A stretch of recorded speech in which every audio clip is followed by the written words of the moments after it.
Kingsport City Schools special education teacher is at the center of an investigation. 53-year-old Michelle Carpenter has worked at the school system on and off since the early 90s. She's currently being investigated by the Department of Children's Services and law enforcement in Kingsport following a police report of possible child abuse, listing at least 5 students who were impacted. News Channel 11's Bianca Murray joins us now live from our Kingsport newsroom. Bianca, you've been investigating this case for weeks now. What did you find out? Well, Sarah, I pulled just about every available public record concerning this case, including a police report and her school personnel file. Now, DCS confirmed with me last week that they are working with law enforcement on this case. I found that the teacher has been suspended twice now and was accused of being, quote, demeaning and rude and physically rough with her students. Now, keep in mind, during both of these suspensions, she taught pre-K special education. News Channel 11 obtained a police report filed on April 6 by Kingsport Police as they looked into allegations against Michelle Carpenter for possible child abuse involving 5 students at Johnson Elementary School. On April 1st, Kingsport Superintendent of Schools Dr. Jeff Moorhouse wrote a letter to Carpenter outlining several accusations against her and said she would receive 3 days unpaid suspension. Carpenter was accused of calling a student a jerk when the student ripped a book in the book center.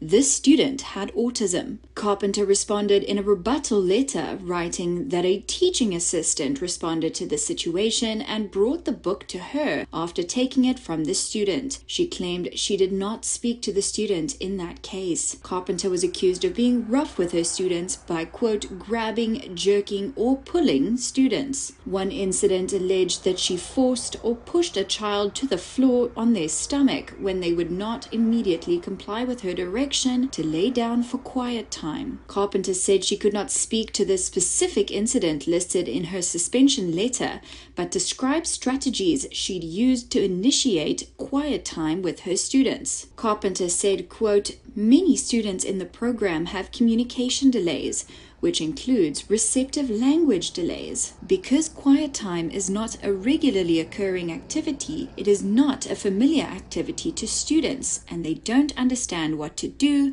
or do not want to participate. Sometimes modeling the desired behavior helps their understanding. The letter from the superintendent showed Carpenter was accused of kicking or shoving chairs while students were sitting in them. She responded in her letter by saying she often taps the back of a chair in a playful gesture or to alert a child to stop engaging in a dangerous behavior that could result in physical harm to the child when her hands have been full. Carpenter was also accused of talking about students to staff members in an unprofessional way, referring to students as, quote, being a twit or stupid. In response, she wrote, I have used terms that may be considered demeaning or derogatory in describing student behavior, such as, the student was acting like a twit today, or that was just stupid. My comments were not intended to inflict harm, but merely my description or thoughts on happenings that occurred during the workday. I let my guard down and did not consider that my words may offend my co-workers.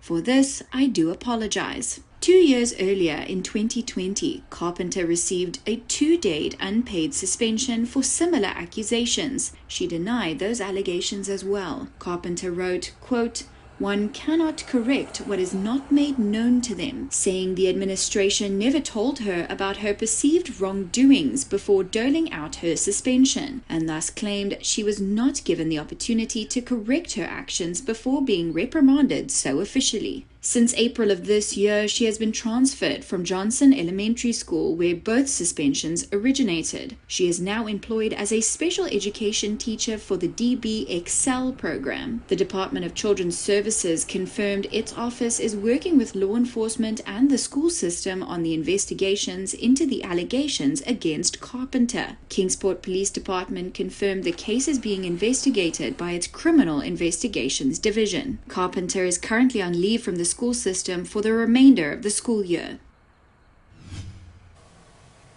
Kingsport City Schools Assistant Superintendent Andy True told me that the school system is cooperating with the investigation.